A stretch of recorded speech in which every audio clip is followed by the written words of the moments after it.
How जब वो एक बच्चा था और अपनी माँ और बहन के साथ एक प्लेग्राउंड के अंदर जा रहा था, तभी अचानक से आसमान के अंदर एक दरार आ जाती है और आसपास जितने भी लोग मौजूद होते हैं उनके सर पर कुछ अजीब से स्टैट्स अपीयर होने लगते हैं। जहाँ हाउ लेवल 1 पे होता है और वहीं उसकी छोटी बहन लेवल 2 पे। सारे लोग ऊपर की ओर देखते हैं क्योंकि पोर्टल से एक लेवल 55 का मोस्टर बाहर निकल रहा होता है, जो कि कुछ इंसानों को खत्म करने के लिए बिल्कुल तैयार था। उसके लैंड करते से ही पलक झपकते ही वो एक पूरे के पूरे अपार्टमेंट को अपने हाथ के सिर्फ एक स्विंग से नीचे ले आता है। फिर वो खौफनाक इंसेक्ट जैसा दिखने वाला क्रिएचर अपने कुछ मिनियंस को बुलाता है ताकि ज्यादा से ज्यादा इंसानों को खत्म कर सके। हाव की माँ तुरंत अपने बच्चों को लेकर सेफ जगह पर जाने की कोशिश करती है, लेकिन बिल्डिंग्स का मलबा लगातार किसी स्नो की तरह गिर रहा होता है और वहीं लोगों के चीखने की आवाज बैकग्राउंड में गूंज रही होती है। हाउ डरा हुआ होता है कि वो मॉन्स्टर उन्हें खत्म करने के लिए आ रहा है। हाउ की माँ उसे भरोसा दिलाती है कि घबराने की कोई बात नहीं है और उससे ये प्रॉमिस मांगती है कि चाहे कुछ भी हो जाए वो अपनी बहन का पूरा ख्याल रखेगा।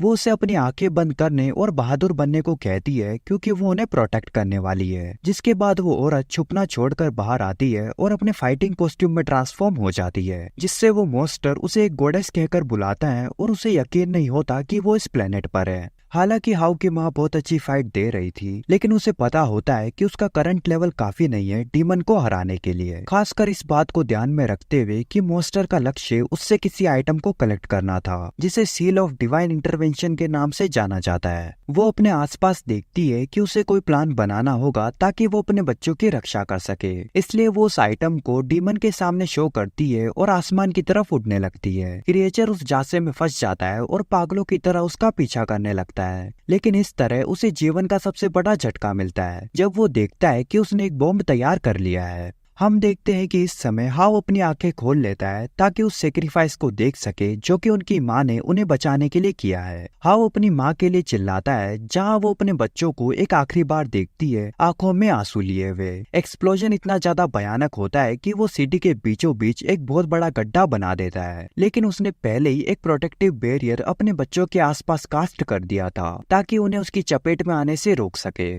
हम देखते हैं कि इस घटना के बाद कुछ साल बीत जाते हैं और हाउ अपने स्कूल में उन मॉन्स्टर्स की हिस्ट्री के बारे में पढ़ रहा होता है। ये सब तब शुरू हुआ जब साल 263 एडी के अंदर स्पेस टाइम में कुछ गड़बड़ हुई, जिसने अर्थ को जबरदस्ती एक एक्स्ट्रा डायमेंशनल म्यूटेशन में बदल दिया। प्लेनेट पर पोर्टल्स दिखाई देने लगे ताकि मॉन्स्टर्स अर्थ पर नुकसान पहुंचा सके। इस हालात से निपटने के लिए नेचर का जवाब ये था कि इंसान सुपर ह्यूमंस वाले क्रिएचर में बदल जाते हैं। इसलिए 5 सबसे पावरफुल लोगों ने मॉन्स्टर से लड़ने के लिए एक आर्मी को इकट्ठा किया और एक सेफ जोन बनाया ताकि ह्यूमैनिटी को बचाया जा सके। लेकिन इतना सब करने के बावजूद भी मॉन्स्टर्स लगातार हमला करते रहे। ह्यूमैनिटी की आखिरी उम्मीद सिर्फ यही बची थी कि स्टूडेंट्स लेवल अप करे। जब क्लास खत्म होती है तब हाउ लेवल 3 पर होता है, इसलिए फंग और उसके फ्रेंड्स उसका मजाक उड़ा रहे होते हैं, जबकि वो बंदा हाउ से सिर्फ 2 लेवल ऊपर होता है और उसे काफी परेशानी होती है कि हाउ को एक जीनियस कहा जाता है। हालांकि उसे तो सिर्फ अपने काम से काम होता है, लेकिन फंग ऑफेंसिव होने का फैसला करता है। हाउ उसके कुछ हमलों को तो डॉज कर लेता है, पर सिर्फ तब तक जब तक कि वो पंचेस उसके लिए कुछ ज्यादा नहीं हो जाते। जब फंग ज्यादा जोर लगाने की कोशिश करता है तब उसे बहुत बुरी तरह दीवार में किक्ड कर दिया जाता है हाउ की बहन युनफे के द्वारा, जो कि लेवल 7 पर होती है। वो बंदे अपने लीडर को उठाते हैं और वहाँ से भागने लगते हैं, हाउ को कोसते हुए कि वो हमेशा अपनी बहन के पीछे छुपता रहता है। हम देखते हैं कि इसके बाद वो दोनों भाई बहन अपने फादर से मिलने के लिए निकल पड़ते हैं ताकि हाउ का 18th बर्थडे मना सके। उसके फादर अपने बेटे के सामने एक केक पेश करते हैं जो उसने अपनी वाइफ से बनाना सीखा था। हाउ अपनी और अपनी फैमिली के लिए विश मांगता है कि वो हमेशा खुश रहे और ये भी विश करता है कि वो लेवल अप करे एक स्ट्रॉन्गेस्ट एबिलिटी के साथ।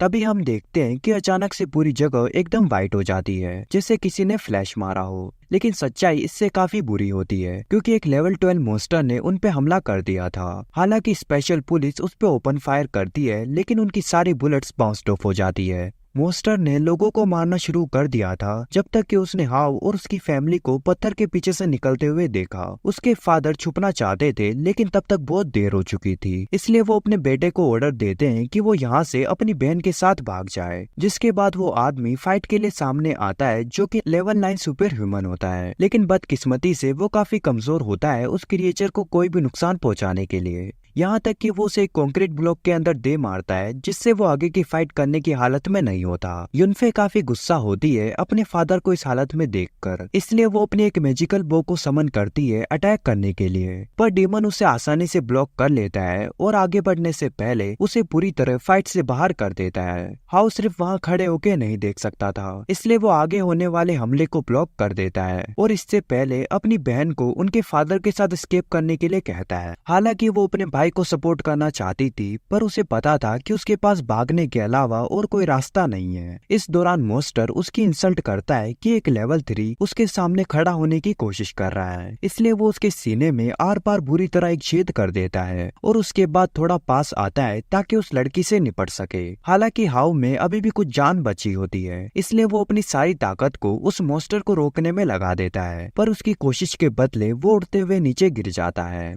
अब उसके पास सिर्फ देखने और अपनी माँ से माफी मांगने के अलावा कोई चॉइस नहीं होती कि वो अपना एकलौता प्रॉमिस नहीं निभा पाया उसकी बहन को बचाने का। हालांकि तभी अचानक कहीं से एक एनर्जी ट्रेवल कर उसके पास आती है और एक secret system king of glory account की मदद से वो फिर से रिवाइव हो जाता है, जिससे उसमें इमेंस पावर और 10 सेकंड की इनविंसिबिलिटी आ जाती है। वो उस क्रिएचर को अपने फ्लेम अटैक्स की मदद से लगातार पीछे करने लगता है, जो कि उसे काफी बुरा डैमेज दे रहे थे। मगर जैसे उसका टाइमर खत्म होता है, वो क्रिएचर हेल्पलेस लोगों से लाइफ एनर्जी सोख कर लेवल अप कर लेता है। अब वो लेवल 15 को टच कर चुका था। हालांकि हाउ के पास कोई चांस नहीं था, फिर भी वो फाइट बैक करता है, पर तभी तुरंत वो एक लेजर ब्लास्ट का शिकार हो जाता है, जो कि उसकी हेल्थ को 1% पर ला देता है। सिस्टम उसे अलर्ट करता है कि उसका वन टाइम अल्टीमेट मोड तैयार है वापस इस्तेमाल करने के लिए, इसलिए वो उसे एक्टिवेट करता है जब मोस्टर उसे लगभग खत्म करने वाला था। अब हाउ इस समय पूरा सीरियस हो जाता है और बिल्कुल भी खेल के मूड में नहीं होता। वो एक पावरफुल फायर मूव इस्तेमाल करता है, जिससे वो क्रिएचर भी उलझन में पड़ जाता है कि इस लड़के के पास एक एम्परर रेल्म एक्सपर्ट का ऑरा कैसे है। उसे उसका जवाब नहीं मिलता, क्योंकि वो पहले ही जलकर राख हो चुका होता है। मॉन्स्टर को हराने की वजह से हाउ को बहुत सारे एक्सपीरियंस पॉइंट मिलते हैं, जो कि उसके इनर स्पेस को अनलॉक कर देता है अपग्रेड के लिए। सिस्टम उसके कुछ पॉइंट्स को उसे हील करने के लिए यूज करता है और इन्फॉर्म करता है कि वो डिवाइन साइन के जरिए चूज किया गया है। वो अब लेवल 12 पर है, हालांकि उसके स्टेट्स अभी भी लेवल 3 शो कर रहे थे।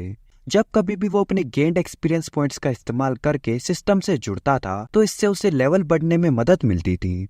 इन्हीं सब के बीच उन तीनों को हॉस्पिटल ले जाया गया। हाउ अपनी बहन को देखने के लिए अंदर आता है, जो कि डॉक्टर के सामने गिड़गिड़ा रही थी अपने फादर को ठीक करने के लिए, लेकिन डॉक्टर बिल्कुल पत्थर दिल होता है और पहले पेमेंट की मांग करता है। युनफे यहाँ तक कि उनका घर बेचने का ऑफर भी दे देती है, लेकिन उसे इसमें कोई इंटरेस्ट नहीं होता और उसकी तरफ हेट्रेट भरी आंखों से देखता है, यहाँ तक कि उसे अपने भाई की तरफ धक्का दे देता है। हाउ उससे कहता है कि फिक्र की कोई बात नहीं, वो ये संभाल लेगा। वही लेवल 10 डॉक्टर कंफ्यूज्ड होता है कि वो इतना जल्दी रिकवर कैसे हो गया बिना किसी ट्रीटमेंट के। हाउ डॉक्टर के पास जाता है ताकि उसे एक मैजिकल क्रिस्टल दे सके और आशा करता है कि ये काफी होगा उसके फादर के मेडिकल बिल्स भरने के लिए। उस आदमी को यकीन नहीं होता कि एक लेवल 3 ऐसे किसी मॉन्स्टर को हरा सकता है। ये बात अलग है कि उसने तुरंत क्रिस्टल उठा लिया और हाउ के बारे में और जानने की कोशिश करने लगा, पर हाउ कहता है कि उसे इसके बारे में ज्यादा सोचने की जरूरत नहीं है। डॉक्टर उसे इन्फॉर्म करता है कि उसके फादर को ट्रीट करने में 500,000 का खर्च होगा, जबकि इस क्रिस्टल की वैल्यू सिर्फ 200,000 है।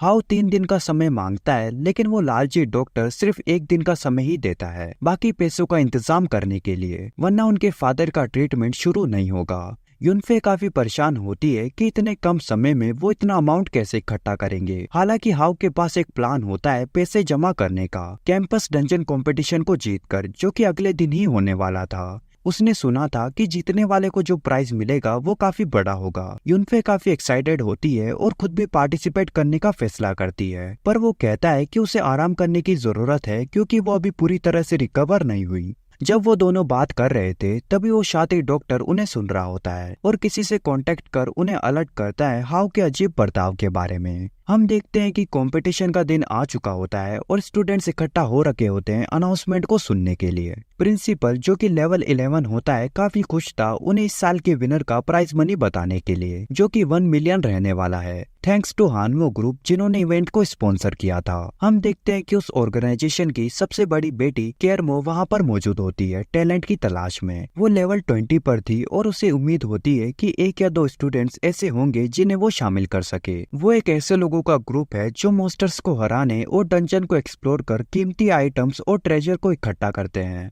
सारे स्टूडेंट्स ये खबर सुन काफी एक्साइटेड होते हैं और उम्मीद करते हैं कि वो हानवो ग्रुप में शामिल हो सके, जो कि बाकी हीरो ग्रुप्स के बीच में टॉप 6 पर है। हम देखते हैं कि कंपटीशन की जानकारी अनाउंस की जा रही होती है कि जो भी इस कंपटीशन में हिस्सा लेगा उसे शैडो फॉरेस्ट डंजन भेजा जाएगा, जो कि जगह है लेवल 5 से लेके लेवल 15 मॉन्स्टर्स की। वो टीम बना सकते हैं पर सिर्फ 5 लोगों से ज्यादा की नहीं, और इसी के साथ वे आपस में भी कॉम्पीट कर रहे होंगे। डंजन का फाइनल बॉस एक लेवल 20 मॉन्स्टर है। पार्टिसिपेंट पॉइंट्स को इकट्ठा करेंगे मॉन्स्टर्स को खत्म कर।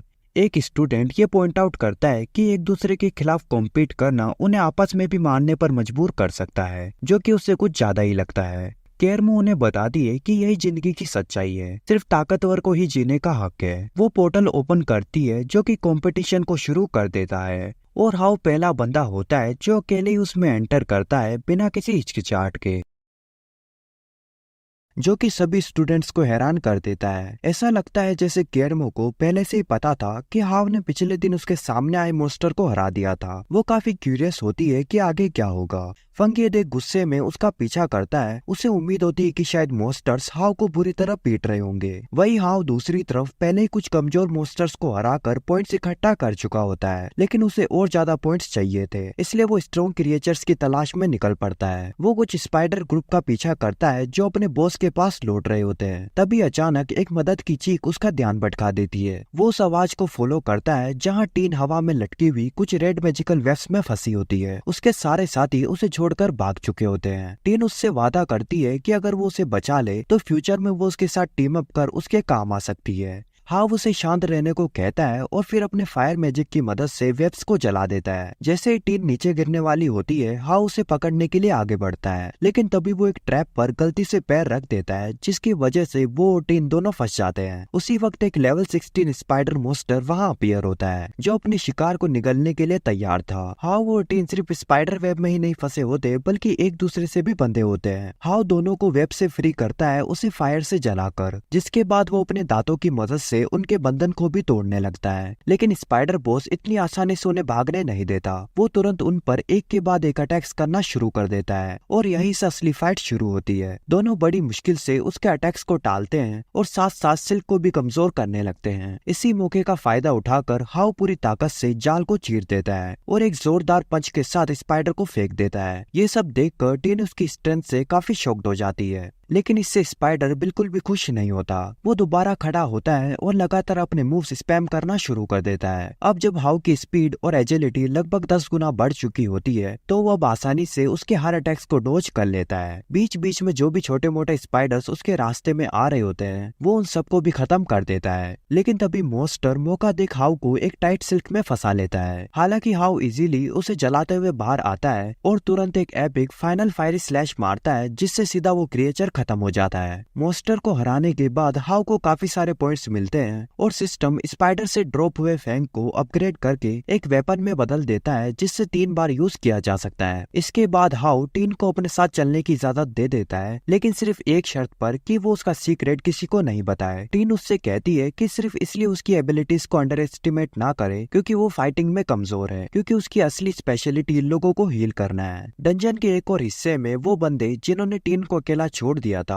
अब एक टीरेक्स जैसे दिखने वाले डीमन से चेस किए जा रहे होते हैं। उनमें से एक पर अटैक कर वो डीमन उसे पियर्स कर देता है, इसलिए वहीं पर उसकी मौत हो जाती है। ये देखकर बाकी 2 लोग लगातार भागने लगते हैं जब तक कि उनमें से एक और बंदा पकड़ा नहीं जाता। पर तभी वो एक टेलीपोर्टेशन स्क्रोल का यूज करता है अकेडमी में लौटने के लिए, जो कि उसे बचा लेता है। आखिर वाला बंदा दौड़ता रहता है जब तक कि वो टीन और हाव के रास्ते के सामने नहीं आ जाता। वो उनसे भीख मांगता है कि उसे बचा ले। हालांकि वो लड़की उसकी गलतियों के के लिए उसे हील नहीं करना चाहती थी, पर उसे उसके लिए बुरा लगता है, इसलिए वो उसके हेल्थ पॉइंट्स को बढ़ाने लगती है। हाउ उसे रोकने की कोशिश करता है, पर तब तक बहुत देर हो चुकी होती है। मॉन्स्टर वापस आ चुका होता है अपने अटैक्स करने के लिए। हाउ उसे बचाता है और इन्फॉर्म करता है क्योंकि उसने उस बंदे को हील किया, इसलिए उस क्रिएचर ने उसे भी उसका टीममेट मान लिया है और अब वो उसके पीछे है। वो उनका पीछा करने लगता है। वो बंदा फ्री हो जाता है, इसलिए वो वहाँ से भागने का फैसला करता है, लेकिन हाउ किसी शैडो की तरह उसके पीछे आता है और उसकी गर्दन पकड़ लेता है ताकि उसे भागने से रोक सके। इसके बाद वो एक फायर ब्लास्ट यूज करता है मॉन्स्टर की तरफ, जो कि टीन को बचा लेता है। वो बंदा माफी मांगने लगता है जो भी उसने किया उसके लिए, पर जब ऐसा लगता है कि हाउ अपना ध्यान कम कर देता है, लीडर अटैक करने के लिए आगे बढ़ता है, लेकिन हाउ काफी फास्ट होता है और उसके मुंह पे एक पंच मार देता है। उस कॉम्बैट में हारने की वजह से उसके जितने भी पॉइंट्स होते हैं हाउ को दे दिए जाते हैं, जिसके बाद वो बंदा वहाँ से भाग टेलीपोर्ट हो जाता है और इसी के साथ वो अपना एक किल डैगर भी वहीं पर ड्रॉप कर देता है, जिसे हाउ बात के लिए रख लेता है। लेकिन मॉन्स्टर अभी हारा नहीं था। वो गुस्से में राउंड 2 के लिए वापस आ जाता है। हाउ अपना वेपन समन करता है और बिना किसी हिचकिचाहट के उस क्रिएचर की अच्छी खासी धुलाई कर देता है, मगर क्योंकि वो मॉन्स्टर फायर बेस्ड होता है, इसलिए वो पूरी तरह से खत्म नहीं होता। हालांकि काफी ज्यादा डैमेज जरूर ले लेता है। हाउ के मुताबिक वो क्रिएचर अब रेज स्टेट में होता है, जिसके चलते उसे खत्म करना और भी मुश्किल हो जाता है। वो टीन से पूछता है कि क्या उसे कोई ऐसी सूदिंग टेक्निक यानी जिसमें ज्यादा तकलीफ ना हो उसे आती है, क्योंकि वो एक हीलर है। टीन बताती है कि उसके पास इस टाइप की एक स्किल है और वो मदद करने के लिए तैयार हो जाती है, लेकिन इससे पहले कि वो कुछ कर पाते, मॉन्स्टर अपने आप को रिकवर कर लेता है और दोबारा हमला करना शुरू कर देता है। इस बार हाउ तुरंत फायर से एक बैरियर क्रिएट करता है और क्रिएचर को अपने साथ उसके अंदर ही बंद कर लेता है। उसका इरादा सिर्फ इतना होता है कि मॉन्स्टर की हेल्थ को इतना कम कर दे कि जिससे टीन अपनी एबिलिटी यूज करके उसे शांत कर सके। हाउ ने मॉन्स्टर को इतना मारा जब तक कि वो एक निश्चित सीमा तक नहीं पहुंच गया, जिससे टीन को अपनी एबिलिटी यूज करने का मौका मिल जाता है। उसकी पावर की वजह से वो खतरनाक क्रिएचर एकदम शांत होकर एक बदसूरत से बेबी ड्रैगन में बदल गया होता है, लेकिन उसका असली गोल सिर्फ उसे मारकर पॉइंट्स लेना था। बेबी ड्रैगन डर के मारे सीधा टीन के पास भाग जाता है ताकि वो उसे बचा सके। टीन अपने सेवियर से रिक्वेस्ट करती है कि वो इस अजीब पर क्यूट क्रिएचर को छोड़ दे। मॉन्स्टर खुद भी प्रॉमिस करता है कि वो हाउ को बहुत सारा ट्रेजर देगा, लेकिन हाउ को इन सब से कोई फर्क नहीं पड़ता और वो उसे खत्म करने के लिए तैयार हो जाता है। हालांकि लास्ट मोमेंट पर वो अपना अटैक रोक लेता है और ड्रैगन से कहता है कि बस यहाँ से चला जाए। भले ही उसने उसे मारा नहीं, फिर भी उसे मॉन्स्टर को शांत करने के लिए काफी सारे पॉइंट्स मिल जाते हैं। उसके बाद हाउ अपने सीक्रेट सिस्टम में जाकर चेक करता है कि उसके पास कितने एक्सपीरियंस पॉइंट्स है और उसे पता चलता है कि वो काफी ज्यादा हो चुके हैं। हाउ डिसाइड करता है कि वो आई ऑफ ट्रुथ स्किल अनलॉक करेगा, क्योंकि उसे लगता है कि ये फाइनल बॉस के अगेंस्ट काम आएगी। जब वो सिस्टम वर्ल्ड से वापस आता है तो देखता है कि टीन एक स्पेशल एग पकड़कर खड़ी है, जिससे वो बेबी ड्रैगन का दिया हुआ ट्रेजर मानती है। हाउ जब उस एग को स्कैन करता है तो उसकी रेयरिटी 1 in 100,000 होती है। फिर सीन शिफ्ट होता है केरमो पर, जो दूर से देख रही होती है कि हाउ कैसे लगातार आगे बढ़ रहा है। उससे अब तक जो भी हो रहा होता है वो काफी इंटरेस्टिंग लगता है। उसके बाद हम फैंग और उसकी पार्टी को देखते हैं, जो मैच से पॉइंट्स कलेक्ट कर रहे होते हैं और लूट इकट्ठा करते हुए अपना अच्छा समय एंजॉय कर रहे होते हैं। यहाँ पर हम देखते हैं कि केरमो ने एक स्पेशल मोड एक्टिवेट कर दिया था, जिससे सारे स्टूडेंट लीडर बोर्ड के साथ साथ बाकी टीम्स की लोकेशन भी देख सकते थे। फैंग का एक दांत वाला बदसूरत चमचा समझ जाता है कि ये बदलाव जानबूझकर किया गया है ताकि स्टूडेंट्स के बीच लड़ाई हो सके। लीडर बोर्ड पर उन्हें दिखाई देता है कि हाउ ने ऑलरेडी काफी ज्यादा पॉइंट्स कलेक्ट कर लिए हैं, जो फैंग के लिए बिल्कुल परफेक्ट था, क्योंकि उसने पहले ही प्लान बना रखा था कि वो एक और पार्टी के साथ मिलकर बाकी सबको खत्म करेगा। लेकिन उन्हें ये बिल्कुल भी अंदाजा नहीं होता कि हाउ वो पहले से काफी ज्यादा ओवरपावर्ड हो चुका है। हाउ दूसरे स्टूडेंट्स को बुरी तरह हराने लगता है जो उसके पॉइंट्स चुराने की कोशिश कर रहे होते हैं। वो उन्हें फोर्स करता है क्विट करने के लिए, जिसका रिजल्ट ये होता है कि उनके सारे पॉइंट्स हाउ और टियन को मिल जाते हैं। इस तरह वो सीधा लीडर बोर्ड पर नंबर 1 बन जाता है। हाउ को पता होता है कि अब बाकी सब उसके पीछे आने वाले हैं, इसलिए वो डिसाइड करता है कि सब कुछ खत्म करने के लिए फाइनल बॉस को ही डिफीट कर दिया जाए। वो अपनी नई मिली ट्रूथ सीकिंग स्किल का यूज करके उसकी लोकेशन ढूंढता है और टियन के साथ उस तरफ निकल पड़ता है। रास्ते में टियन देखती है कि फैंग और उसकी टीम उनकी तरफ बहुत तेजी से बढ़ रही है, लेकिन हाउ को बिल्कुल भी घबराहट नहीं होती, क्योंकि उसके पास पहले ही एक सॉलिड प्लान होता है। वीडियो में आगे बढ़ने से पहले अगर आप अभी भी वीडियो को यहाँ तक देख रहे हैं, इसका मतलब आपको ये वीडियो पसंद आ रही है, तो प्लीज आगे बढ़ने से पहले चैनल को सब्सक्राइब और वीडियो को लाइक कर देना, ताकि मैं आपके लिए ऐसी अमेजिंग वीडियोस ला सकूं। तो अब हम एनिमे को कंटिन्यू करते हैं। हम देखते हैं कि हाउ उन सबको जानबूझकर बॉस की लोकेशन की तरफ ला रहा होता है ताकि वो टियन के साथ कैमोफ्लाज मोड एक्टिवेट करके पेड़ों के बीच छुप सके और मॉन्स्टर पहले ही फैंग की पार्टी को काफी नुकसान पहुंचा दे। जब फैंग और उसकी टीम वहां पहुंचती है तो उसे ये देखकर हैरानी होती है कि हाउ कहीं नजर नहीं आ रहा, लेकिन ये उसकी सबसे छोटी तकलीफ होती है क्योंकि तभी एक लेवल 20 का ट्री बॉस सामने आ जाता है। पार्टी के बाकी लोग काफी डर जाते हैं, लेकिन फैंग बिल्कुल भी घबराता नहीं और सीधा मॉन्स्टर पर अटैक कर देता है। वो आसानी से पीछे धकेल दिया जाता है, लेकिन फिर भी वो अपनी टीम को ऑर्डर देता है कि फायर मैजिक से सपोर्ट करे, जबकि कुछ लोग दूर से मैजिक से उसे हील कर रहे होते हैं। उनकी स्ट्रेटेजी काम करने लगती है और धीरे धीरे मॉन्स्टर की हेल्थ कम होती जाती है। ये सब देखकर हाव काफी इम्प्रेस्ड हो जाता है, लेकिन वो जानता था कि इतना हाई लेवल का मॉन्स्टर इतनी आसानी से नहीं गिरेगा। और वैसा ही होता है क्योंकि बॉस अपना सेकंड फेस एक्टिवेट कर लेता है, जिससे उसकी ड्यूरेबिलिटी और बढ़ जाती है। साथ ही वो अपने छोटे छोटे वर्जन भी समन कर लेता है जो टीम पर हर तरफ से हमला कर देते हैं। सिचुएशन इतनी खराब हो जाती है कि कुछ लोग डर के मारे भागने लगते हैं। चाय फेंग उन्हें अपनी जगह पर रुकने के लिए चिल्ला रहा होता है। टियन ये सब देखकर समझ जाती है कि अगर हाउ ने हेल्प नहीं की तो ये लोग पक्का खत्म हो जाएंगे। तब हाउ अपनी ग्रैंड एंट्री करता है और बॉस के सारे मिनियंस को एक ही बार में साफ कर देता है। कुछ स्टूडेंट्स फाइट से बचना चाहते थे, इसलिए वो तुरंत टेलीपोर्ट करके वहाँ से निकल जाते हैं। फेंग को अब समझ आ जाता है कि वो हाउ के ट्रैप में फंस चुका है। गुस्से में आकर वो अपनी बची हुई टीम को ऑर्डर देता है कि हाउ को खत्म करे ताकि उसके सारे पॉइंट्स उन्हें मिल जाए और साथ ही उसे इस तरह का खेल करने का बदला भी लिया जा सके। हाउ सबके साथ फाइट करने के लिए तैयार था, लेकिन फाइनल बॉस अभी तक जिंदा है। उस मॉन्स्टर ने अपनी रूट से लगभग सबको पकड़ लिया। सिर्फ हाउ ही था जो अलर्ट रहकर टियन के साथ उसे डॉज कर पाया। हाउ नोटिस करता है कि बॉस अपने फाइनल फॉर्म में आ चुका है, इसलिए फेंग बिल्कुल तैयार नहीं था उस पेड़ की फर्टिलाइजर बनने के लिए। इसलिए वो हिम्मत करके खुद को कट करते हुए अपने आप को फ्री कर लेता है। वो भागने के बजाय सीधे मॉन्स्टर से लड़ने के लिए आगे बढ़ता है, लेकिन तभी वो एक ग्रीन मिस्ट से गिर जाता है जिसे वो पॉइजन के रूप में पहचान लेता है। फेंग तुरंत अपनी टीम को बोलता है कि अपना मुंह ढक ले और फिर एक ऐसी स्किल एक्टिवेट करता है जो पॉइजन के असर को उस पर कम कर दे।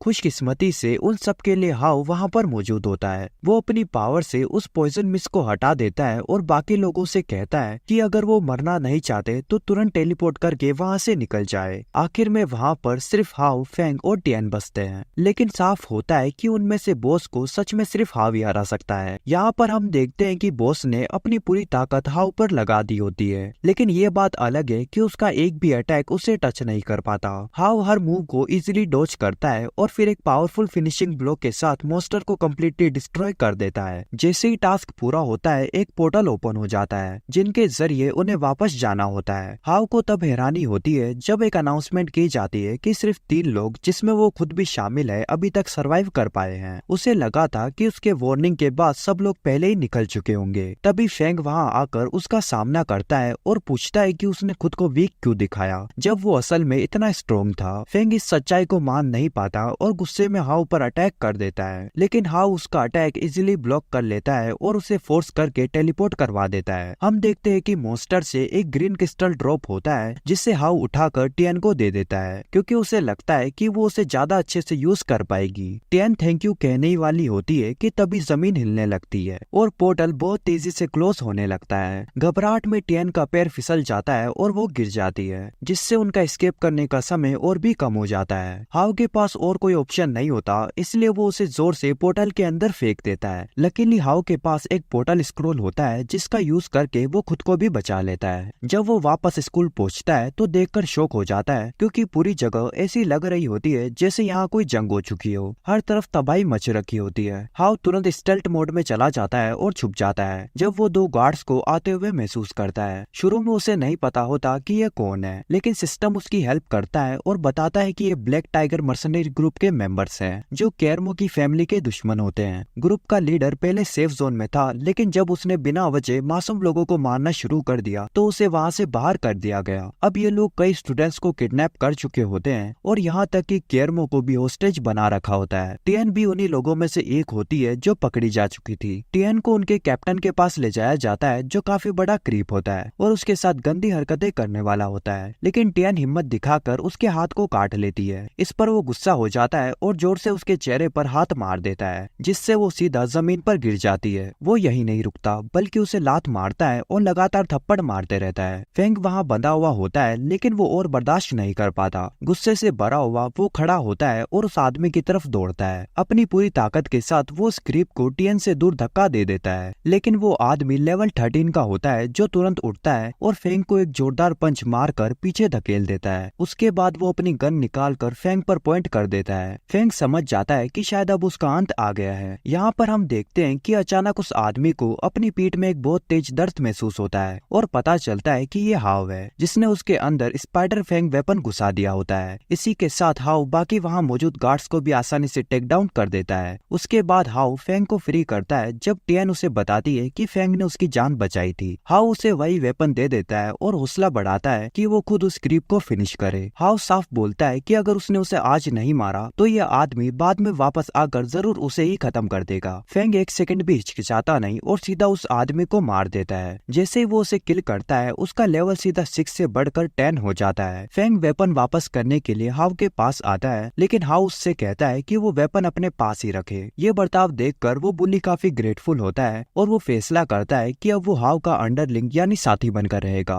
टियन इस बात पर थोड़ा परेशान होती है, लेकिन हाव को इससे कोई परेशानी नहीं होती। पर वो फेंग से कहता है कि पहले वो अपनी लॉयलिटी साबित करे, बाकी स्टूडेंट्स को प्रोटेक्ट करके। हाव खुद फैसला करता है कि वो अकेले ही केरमो को रेस्क्यू करने जाएगा। टियन उसके लिए चिंतित होती है और चाहती थी कि फेंग भी उसके साथ जाए, लेकिन हाव उन दोनों की हेल्प को नकार देता है और कॉन्फिडेंस से बोलता है कि उसे पता है कि वो क्या कर रहा है। यहाँ पर हम देखते हैं कि हाव बिल्कुल भी टाइम बर्बाद नहीं करता। वो सीधे बाहर निकलते ही पहले एक गार्ड को फिनिश कर देता है और दूसरे को नाइफ पॉइंट पर पकड़कर पूछता है कि केरमो को कहाँ रखा गया है। लेकिन उसे जवाब मिलने से पहले ही एक लेवल 28 का डिप्टी कमांडर अचानक से आकर हाव को जोरदार टक्कर मार देता है, जिससे वो सीधा जमीन पर गिर जाता है। डिप्टी कमांडर तुरंत हाव को खत्म करने के लिए आगे बढ़ता है, लेकिन हाव उसकी बुलेट को डॉज कर लेता है। ये देखकर डिप्टी समझ जाता है कि यह लड़का नॉर्मल नहीं है, इसलिए वो तुरंत रेनफोर्समेंट बुला लेता है ताकि इस अनचाहे मेहमान को मिलकर खत्म किया जा सके। सब लोग मिलकर हाव पर फायरिंग शुरू कर देते हैं, लेकिन हाव एक एक शॉट को इजीली डॉज करता रहता है। वो अपना नॉर्मल फायर अटैक इस्तेमाल करता है, लेकिन इस बार उसका कोई असर नहीं होता। फिर वो पास जाकर उस आदमी पर स्लैश करता है, लेकिन उसका आर्मर इतना स्ट्रॉन्ग होता है कि ब्लेड भी उसका कुछ नहीं कर पाती। वो अपने चेस्ट से पावरफुल बीम्स शूट करता है, जो लगभग हाव को हिट कर देते हैं। ऐसा लगने लगता है कि पहली बार हाव को कोई सच में स्ट्रॉन्ग अपोनेंट मिला है। वो आदमी कुछ और लेजर बीम समन करता है, जिन्हें ब्लॉक करते हुए हाव को काफी परेशानी उठानी पड़ती है। हाव समझ जाता है कि अगर उसने जल्दी कोई रास्ता नहीं निकाला तो वो पक्का टोस्ट हो जाएगा, इसलिए वो सिस्टम से हेल्प मांगता है और सिस्टम उसे सुझाव देता है कि वो अपना लिंक लेवल अपग्रेड करे। हाव के पास कोई और ऑप्शन नहीं होता, इसलिए वो मजबूरी में इस सुझाव को एक्सेप्ट कर लेता है। यहाँ पर हम देखते हैं कि हाव एक नई डिफेंस एबिलिटी अनलॉक कर लेता है, जिससे वो सारे आने वाले शॉट्स को इजीली टैंक कर पाता है। शुरू में ऐसा लगता है जैसे डेप्यूटी कमांडर जीत चुका है, लेकिन तभी उसके एक सोल्जर ने उसे बताया कि हाव अभी भी जिंदा है। ये सुनते ही डेप्यूटी गुस्से में सबको ऑर्डर देता है कि ओपन फायर करे और इस रुकावट को खत्म कर दे, लेकिन हाव हर एक बुलेट को डॉज कर लेता है।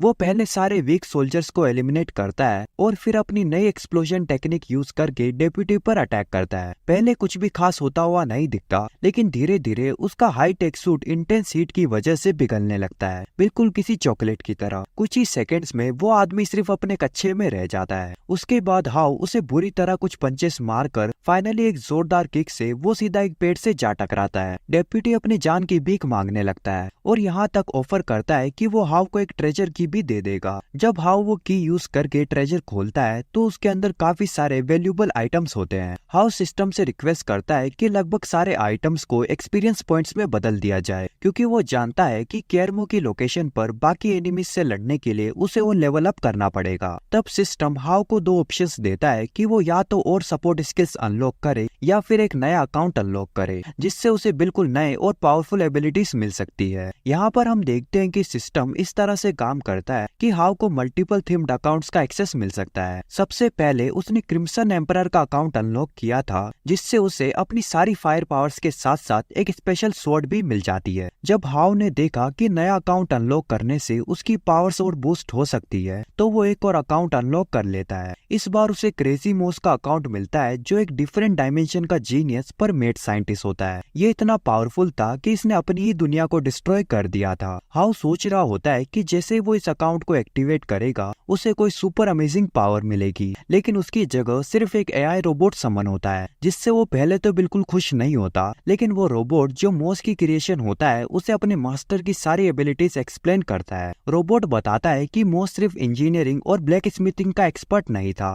बल्कि एल्केमी, एन्चेंटिंग और जेमोलॉजी में भी मास्टर था। साथ ही वो ये भी समझाता है कि अब हाउ के पास एबिलिटी है किसी भी ऑब्जेक्ट को डिकम्पोज करने की और फिर उन्हीं मटेरियल से कोई भी मैकेनिकल आइटम बना सकने की। रोबोट एक डेमो देता है जब हाउ उसे एक बॉम्ब और डंजन से ली हुई स्पाइडर सिल्क देता है, जिससे वो मिलाकर एक स्टिकी बॉम्ब बना देता है। ये देखकर हाउ मान लेता है कि उसे सच में एक अमेजिंग पावर मिल चुकी है। वो तुरंत अपना सारा कलेक्टेड सामान रोबोट के सामने रख देता है ताकि वो उनसे नए वेपन्स बना सके। इसके बाद हाउ सिस्टम वर्ल्ड से बाहर निकलता है और अपना रेस्क्यू मिशन शुरू करता है। उसे पता होता है कि केरमो को स्कूल के जिम में बंदी बनाकर रखा गया है। यहाँ पर हम देखते हैं कि जब हाउ वहाँ पहुँचता है तो वो देखता है कि केरमो के दोनों बॉडीगार्ड्स स्टोन की तरह जम चुके होते हैं, जैसे उन्हें पेट्रीफाई यानी पत्थर बना दिया गया हो। उसे पास से किसी आदमी की आवाज सुनाई देती है, इसलिए वो चुपके से आगे बढ़कर हालात देखता है कि पूरे ऑपरेशन का लीडर लेवल 38 का है, जो काफी ज्यादा डेंजरस लग रहा होता है। हाउ कुछ बातचीत सुन लेता है जहाँ वो आदमी बताता है कि उसने एक special one time technique use की थी जिसका नाम मेडुसास आय है, जिससे उसने बॉडीगार्ड्स को एक जगह स्थिर कर दिया। साथ ही वो ये भी बोलता है कि उन्हें नॉर्मल बनाने का सिर्फ एक ही तरीका है और वो है मेडुसास टीयर्स। ये सुनते ही हाउ को याद आता है कि यह आइटम उस आयरन मैन जैसे बंदे से मिले ट्रेजर बॉक्स से कलेक्ट किया गया था। वो चुपके से गार्ड्स के पास जाता है और मेडुसास टीयर्स उन दोनों पर डाल देता है ताकि वो फ्री हो जाए, लेकिन बदकिस्मती से कुछ भी नहीं होता। उस टाइम कमांडर केरमो के साथ बिजनेस डील की बात कर रहा होता है। वो उससे प्रॉमिस करता है कि उनका लीडर सुनिश्चित करेगा कि केरमो को फ्यूचर में हानमो ग्रुप की नेक्स्ट हेड बनाया जाए, लेकिन बदले में उन्हें सिर्फ एक चीज चाहिए होती है,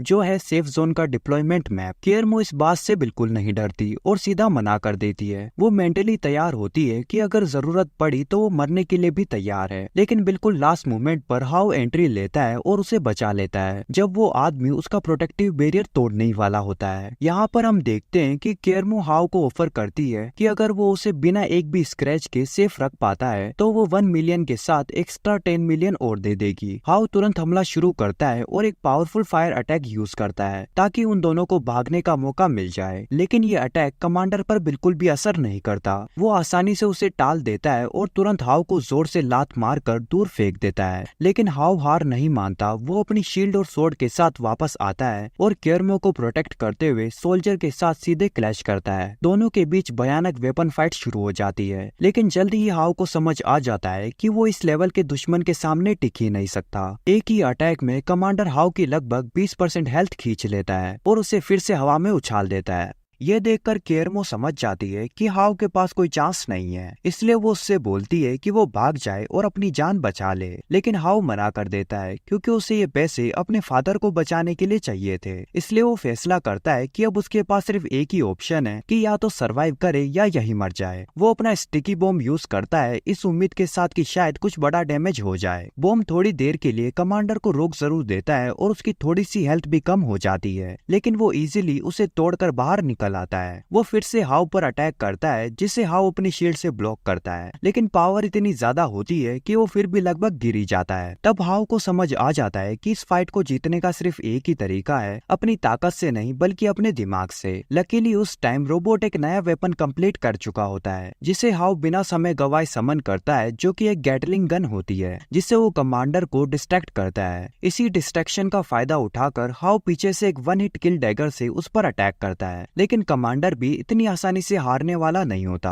वो पलटकर हाउ पर एक और उतना ही ताकतवर ब्लो मारता है जो लगभग उसकी पूरी हेल्थ खत्म कर देता है। लीडर गुस्से में बोलता है कि उसे अपनी एक स्पेशल एबिलिटी वेस्ट करनी पड़ी सिर्फ इस बेकार सी फाइट में जिंदा रहने के लिए। अगर वो ये एबिलिटी यूज नहीं करता तो वो यही मर जाता। उस स्पेशल स्किल की वजह से उसकी हेल्थ फिर से रिकवर हो जाती है, लेकिन सिर्फ आधी से थोड़ी नीचे तक। यहाँ पर हम देखते हैं कि कमांडर फाइट खत्म करने के लिए एक स्पेशल सीरम यूज करता है जिससे वो एक वेयरवुल्फ जैसा से मोस्टर में ट्रांसफॉर्म हो जाता है। ये देखकर हाउ को लगता है कि अब उसके बचने के कोई आसार नहीं बचे और सच में ऐसा लगता है कि गेम ओवर होने वाला है। लेकिन तभी आखिरी समय पे केरमो के दोनों बॉडीगार्ड्स वापस आ जाते हैं। ये दोनों लेवल 40 के होते हैं और अपनी स्पिरिचुअल फिस्ट से उस बंदे को रोक देते हैं। उस समय हाउ ऑलमोस्ट मौत के दरवाजे पर खड़ा होता है, इसलिए केरमो तुरंत ऑर्डर देती है कि उनमें से एक उसे हील करे। हाउ तुरंत रिकवर हो जाता है और कमांडर को घसीटकर उसके सामने लाया जाता है ताकि उसका खात्मा किया जा सके। हाउ बिना एक सेकंड भी हिचकिचाए ना पलक झपकाता है और ना ही कुछ बोलता है, सीधा अपनी सोर्ड से उस बंदे को हमेशा के लिए फिनिश कर देता है। चाहे मरने से पहले वो धमकी देता है कि उसकी डेथ का मतलब सबका एंड होगा। केरमो इन सबसे इतनी इम्प्रेस्ड हो जाती है कि वो हाउ को अपना ग्रुप ज्वाइन करने का ऑफर दे देती है, लेकिन हाउ मना कर देता है और साफ बोलता है कि उसे सिर्फ पैसा चाहिए। केरमो उसका मन बदलने की कोशिश करती है और बताती है कि अगर वो ज्वाइन करेगा तो उसे बेस्ट इक्विपमेंट, अनलिमिटेड रिसोर्सेज और टॉप लेवल सपोर्ट मिलेगा। वो यहाँ तक बोल देती है कि हाउ की फैमिली को अपर 3 डिस्ट्रिक्ट में शिफ्ट कर दिया जाएगा, जो सबसे सेफ जगह होती है, जहाँ मॉन्स्टर्स का कोई खतरा नहीं होता।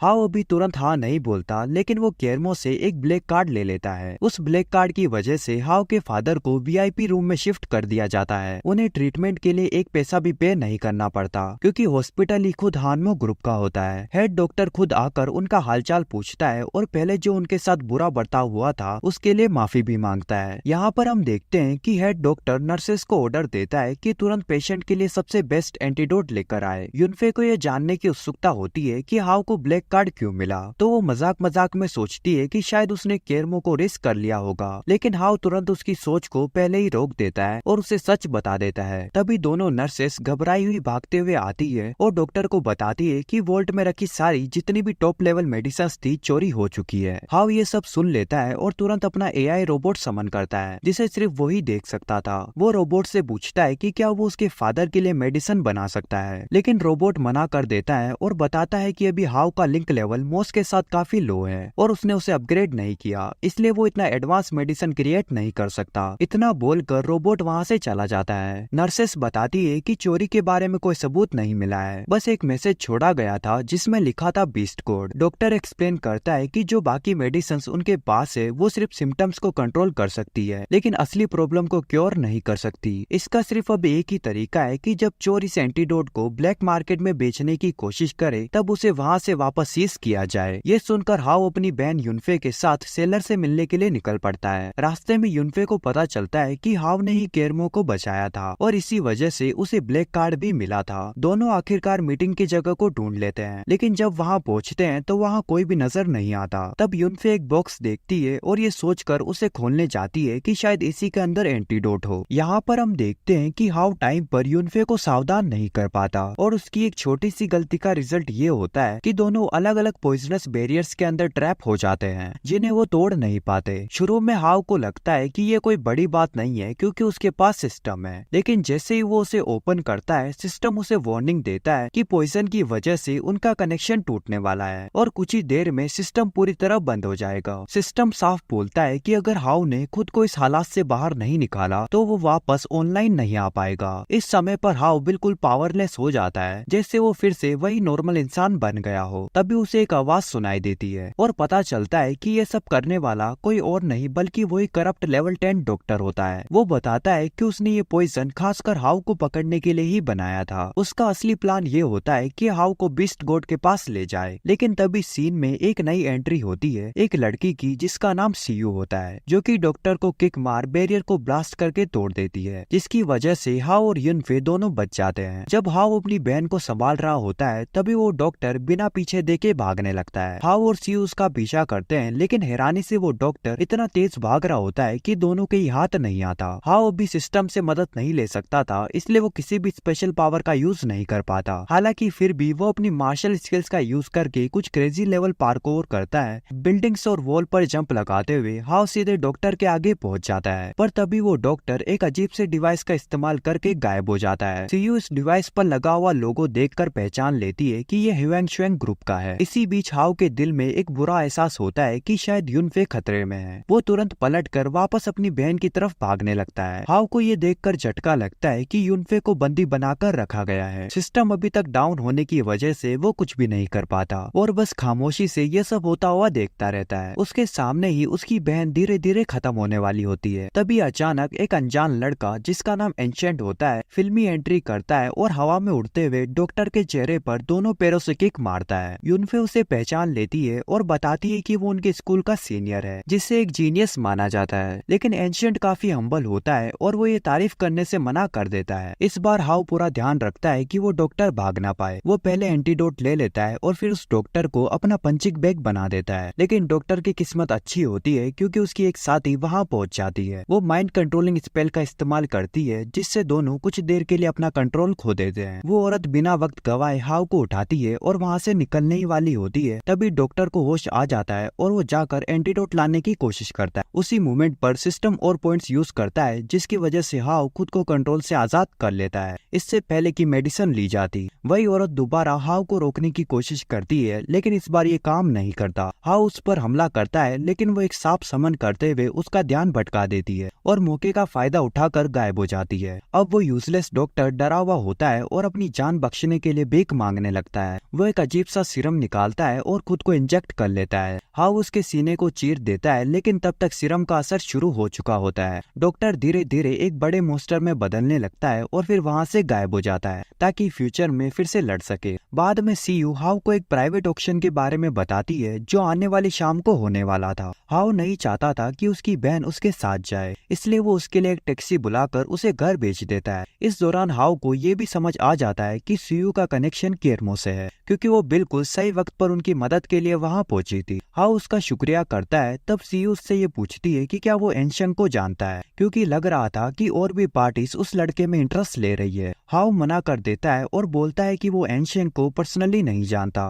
लेकिन फिर भी वो हैरान होता है कि बिना कोई शब्द कहे इतनी बड़ी हेल्प करके वो चुपचाप गायब हो गया। थोड़ी देर बाद दोनों ब्लैक मार्केट ऑक्शन पर पहुंच जाते हैं जो देखने में एक अलग ही जगह जैसा लग रहा होता है। पहला आइटम ही एंशिएंट खरीद लेता है, वो भी पूरे 3 मिलियन में। हाउ को ये देखकर शौक लगता है कि इतना यंग लड़का जिसका कोई स्टेटस ये बैकग्राउंड पता नहीं है, उसके पास इतना पैसा कैसे है। तभी हाउ का एआई रोबोट वापस आता है और ऑफर करता है कि वो आइटम्स की रियल वैल्यू कैलकुलेट करके बताएगा ताकि हाउ गलत चीज पर ज्यादा पैसे बर्बाद ना करे। अब तक जितने भी ट्रेजर्स ऑक्शन में आए होते हैं लगभग सब एंशिएंट की बाय कर रहा होता है। हाउ को बाद में पता चलता है कि उसका स्कूल का साथी भी एक बड़े ग्रुप से बिलोंग करता है जो हानमो ग्रुप जैसा ही पावरफुल है। सीयू हाउ को समझाती है कि अगर वो केरमो का ऑफर एक्सेप्ट कर लेता और उनका ग्रुप ज्वाइन कर लेता तो उसके पास भी इतना पैसा होता कि वो यहाँ के सारे आइटम्स को इजीली खरीद सकता था। उसके बाद नेक्स्ट आइटम अनाउंस होता है जो एक ब्लूप्रिंट होता है एक इंजीनियरिंग मास्टर के द्वारा डिजाइन किया गया। ये लेवल इतना रेयर होता है कि पूरी दुनिया में सिर्फ 10 से कम लोग इस स्टेज तक पहुँच पाते हैं। ब्लूप्रिंट इतना कॉम्प्लेक्स होता है कि कोई समझ ही नहीं पाता, इसलिए किसी को उसमें इंटरेस्ट नहीं था और उसका स्टार्टिंग प्राइस भी काफी कम रखा जाता है। सब लोग तब हैरान हो जाते हैं और हंस पड़ते हैं जब हाउ बिना सोचे समझे अपना हाथ उठाकर उस ब्लूप्रिंट के लिए 2 मिलियन का बिड लगा देता है। ऑक्शन खत्म होते ही उसे आइटम मिल जाता है और सिस्टम तुरंत इन्फॉर्म करता है कि ये ब्लूप्रिंट असल में एक मैक यानी रोबोट बनाने का डिजाइन है। इस आइटम के इफेक्ट से मैक का लेवल सीधा 20 तक अपग्रेड हो जाएगा। हाउ को ये बात काफी पसंद आती है क्योंकि ये चीज फ्यूचर में मोस्टर फाइटिंग के लिए काम आ सकती है। इसके बाद ऑक्शन का सबसे आखिरी और सबसे कीमती आइटम सामने आता है जो था फ्यूरियस एल्फ का रिजरेक्शन पोशन। इस पोशन की स्टार्टिंग बिड ही 10 मिलियन से शुरू होती है। सीयू हाउ को समझाती है कि ये पोशन किसी मरे हुए इंसान को वापस जिंदा कर सकता है, लेकिन इसके कुछ खतरनाक साइड इफेक्ट भी होते हैं। उसमें से एक ये था कि जो भी जिंदा होता है वे गुस्से और खून की प्यास से भरा एल्फ बन जाता है। हाउ अपने एआई जिसका नाम उसने वेस रखा था उससे पूछता है कि क्या कोई मास्टर एल्केमिस्ट ऐसा पोशन बना सकता है। वेस इस बात से सीधा मना कर देता है और बताता है कि ये चीज फार्मोलॉजी से काफी आगे है और साथ ही अनएथिकल भी मानी जाती है। इसी बीच उनकी बातचीत के दौरान एंशिएंट उस पोशन को 300 मिलियन में खरीद लेता है। ये देखकर हाउ सोच में पड़ जाता है कि उनका सीनियर आखिर किसे जिंदा करना चाहता है। ऑक्शन का इवेंट खत्म हो जाता है और जब हाउ सड़क पर चल रहा होता है तब एंशिएंट पीछे से उससे बात करने आता है। हाउ उसे इतने सारे आइटम्स खरीदने पर बधाई देता है और उससे पूछता है कि क्या रिजरेक्शन पोशन सच में काम करता है। एंशिएंट को खुद भी पता नहीं होता, लेकिन वो ये जरूर मानता है कि सिर्फ इस आइडिया ने ही लोगों को इंसानी क्षमता से आगे बढ़ने की हिम्मत दे दी है, क्योंकि उनके पास दोबारा जिंदा होने की उम्मीद होती है। जाने से पहले एंशिएंट हाउ को ऑक्शन से लिया हुआ एक आइटम दे देता है जो था फ्लाइंग क्लोक, जिसे हाउ काफी टाइम से चाहता था। हालांकि एंशिएंट ने उस क्लोक के लिए 6 मिलियन खर्च किए थे, फिर भी उसे देने में उसे कोई परेशानी नहीं होती। वो बात बात में ये भी कहता है कि हाउ की बहन काफी क्यूट है। इसके इसके बाद हाउ अपने सिस्टम के अंदर जाता है और जो ब्लूप्रिंट उसने हासिल किया था उसकी मदद से मैक बनाना शुरू करता है मोस की एबिलिटी का यूज करके। हाउ का एम ये होता है कि वो मैक को अपनी माँ के जैसे डिजाइन करे। जब मैक का कंस्ट्रक्शन प्रोसेस चल रहा होता है तब अचानक सिस्टम एक नोटिफिकेशन अलर्ट देता है जो ये बताता है कि किसी चीज की वजह से प्रोसेस में रुकावट हो रही है। थोड़ी देर बाद जब सब कुछ कंप्लीट हो जाता है हाउ के सामने जो मैक खड़ा होता है वो बिल्कुल भी उसकी माँ जैसा नहीं लगता। उसे देखकर हाउ को यकीन ही नहीं होता कि ये मैक लेवल 20 का है, क्योंकि वो एक मेड आउटफिट में काफी ज्यादा नाजुक और कमजोर सी लग रही होती है। लेकिन उसका रोबोट असिस्टेंट उससे कंफर्म करता है कि दिखावट के बावजूद उसकी स्ट्रेंथ बिल्कुल वही है जो बताई गई थी। हाउ उसका नाम नाना रख देता है और ये सुनते ही मैक तेजी से उसके पास आकर उसे मास्टर कहकर बुलाती है। हकीकत में उस बॉडी के अंदर जो पर्सनैलिटी थी वो एक पावरफुल मैकेनिकल क्वीन आयरिना की थी, जो एक एडवांस सिलिकॉन बेस्ड सिविलाइजेशन से बिलोंग करती थी। उसके पास इस डायमेंशन को हथियाने के प्लान्स थे क्योंकि अब वो दोबारा जन्म ले चुकी थी। लेकिन हाउ इस सच्चाई से बिल्कुल अनजान होता है। बाद में हाउ नाना को अपनी फैमिली से परिचित कराता है और बताता है कि ये उनकी नई हेल्पर है जो घर के काम जैसे सफाई, कुकिंग और बाकी चीजों में मदद करेगी। इस वक्त नाना किचन में बर्तन धो रही होती है और हर एक पल उसे नफरत हो रही होती है क्योंकि ये काम उसके स्टैंडर्ड से काफी नीचे होता है। फिर भी वो अपनी नाराजगी छुपा कर नॉर्मल बर्ताव करती है। अंदर ही अंदर वो कसम खा लेती है कि जैसे ही वो अपनी इस करंट बॉडी से फ्री होगी सबको खत्म कर देगी। इसी दौरान एकेडमी में उस हादसे को लेकर एक प्रेजेंटेशन रखी जाती है। प्रिंसिपल सब लोगों को इकट्ठा करता है ताकि उस हीरो का शुक्रिया अदा किया जा सके जिसने उन सबकी जान बचाई थी। जब हाउ का नाम सेवियर के तौर पर अनाउंस किया जाता है तब जो लोग उसे सिर्फ एक बेकार लूजर समझते थे जो कभी लेवल अप नहीं कर पाया वो सब उस पर शक करने लगते हैं। कुछ लोग तो ये भी सोचने लगते हैं कि प्रिंसिपल ने जानबूझकर हाउ का नाम यूज किया ताकि असली हीरो की पहचान छुपी रहे। लेकिन फैंग जो पूरी सच्चाई जानता था एक स्टूडेंट को पकड़ लेता है जो हाउ के बारे में बकवास कर रहा होता है। फैंग उसे डांट कर कहता है कि अपनी औकात में रहे क्योंकि जब हाउ सबकी जान बचा रहा था तब वो खुद डर के मारे अपनी पैंट गीली कर रहा था। हाउ को इस बात से कोई फर्क नहीं पड़ता कि लोग उस पर विश्वास कर रहे हैं या नहीं, क्योंकि उसे पता होता है कि सच क्या है और उसके लिए वही काफी है। इसके बाद प्रिंसिपल सबको चुप रहने का ऑर्डर देता है और कैश का एक बड़ा सा स्टेक निकाल कर दिखाता है जो हाउ को रिवॉर्ड के तौर पर दिया जाने वाला होता है। साथ ही वो हाउ को एकेडमी का एक बेहद कीमती ट्रेजर चेस्ट स्कूल भी देते हैं जो स्कूल के लिए काफी स्पेशल होता है और उसे एकेडमी का अब तक का सबसे अच्छा स्टूडेंट घोषित किया जाता है। लेकिन प्रेजेंटेशन आगे बढ़ने से पहले ही अचानक एक अलर्ट आता है जो बताता है कि बहुत सारे बीच सेफ जोन तोड़कर अंदर घुस रहे हैं। उनमें से कुछ मोन्स्टर्स तो कॉलेज के अंदर तक आ जाते हैं और जब स्टूडेंट्स अंडरग्राउंड बंकर की तरफ भाग रहे होते हैं तब उनमें से कईयों को खत्म कर देते हैं। जो लोग थोड़े स्ट्रॉन्ग होते हैं वो रुककर फाइट करने का फैसला करते हैं। एक टीचर जो कि सिर्फ एक ही पंच में बुरी तरह पिट जाता है, लेकिन जो लोग जिंदा बच जाते हैं वो अपनी आंखों से देखते हैं कि हाउ एक क्रिएचर को बिना किसी मेहनत के सोड के एक सिंपल स्विंग से खत्म कर देता है। हाउ बाकी बचे हुए लोगों को तुरंत निकलने का ऑर्डर देता है और खुद आगे बढ़कर एक नए दुश्मन का सामना करने के लिए तैयार हो जाता है। हम देखते हैं कि उसके सामने एक अजीब सा चिकन मॉन्स्टर होता है।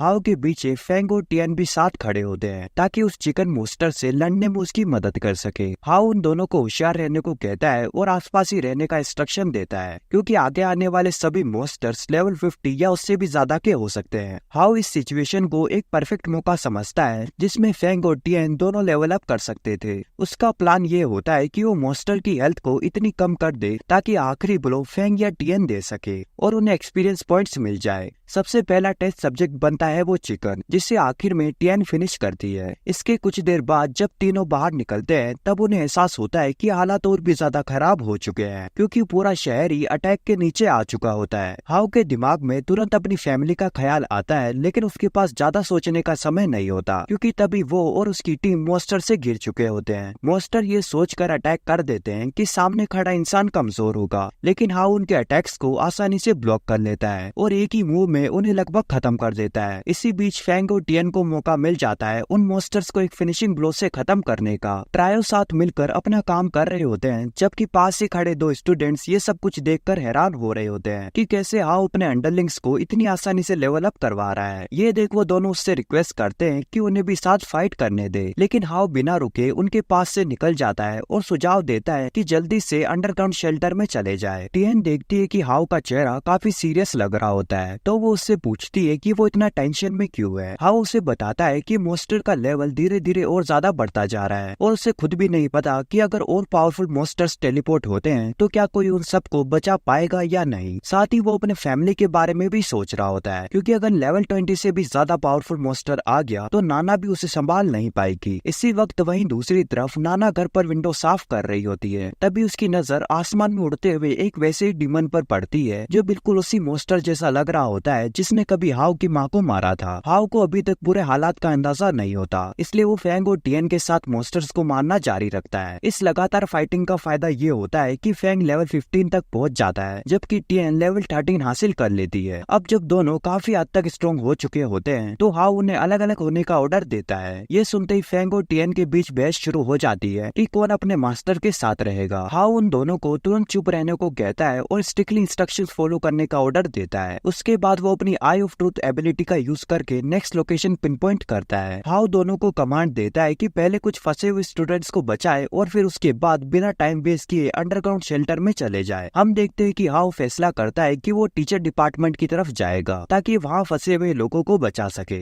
रास्ते में सिस्टम हाउ को बताता है कि उसके पास लगभग 2,10,000 पॉइंट्स मौजूद है जिन्हें वो अपनी मर्जी से यूज कर सकता है। सिस्टम उसे दो ऑप्शन देता है, या तो वो एक नया king of glory account unlock करे या फिर अपने पहले से अनलॉक्ड अकाउंट्स के साथ लिंक लेवल अपग्रेड करे। थोड़ा सोचने के बाद हाउ फैसला करता है कि वो अपने सारे पॉइंट्स क्रिम्सन फ्लेम एम्परर के साथ अपना लिंक लेवल अपग्रेड करने में इस्तेमाल करेगा। इससे उसे नई स्किल्स अनलॉक करने का मौका मिल जाता है और साथ ही उसकी ओवरऑल पावर भी काफी ज्यादा बढ़ जाती है। इसी पावर का इस्तेमाल करते हुए हाउ लेवल 18 के हॉर्स बीस्ट से लड़कर एक टीचर और 2 स्टूडेंट्स को सुरक्षित बचा लेता है। उसके बाद वो कलेक्शन रूम की तरफ बढ़ता है क्योंकि उसे महसूस होता है कि वहाँ कोई मौजूद है। कलेक्शन रूम के अंदर जो शख्स छुपा हुआ होता है वो एक स्टूडेंट होती है जिसका नाम शे है होता है। वो इस पूरे भगदड़ को एक मौके के तौर पर देखती है ताकि स्कूल के रखे हुए ट्रेजर्स चुरा सके। जब उसे किसी के आने का एहसास होता है तो वो तुरंत छुप जाती है, लेकिन जैसे ही वो देखती है कि सामने हाउ है तो वो बिना सोचे समझे उस पर आइस प्रोजेक्टाइल से अटैक कर देती है,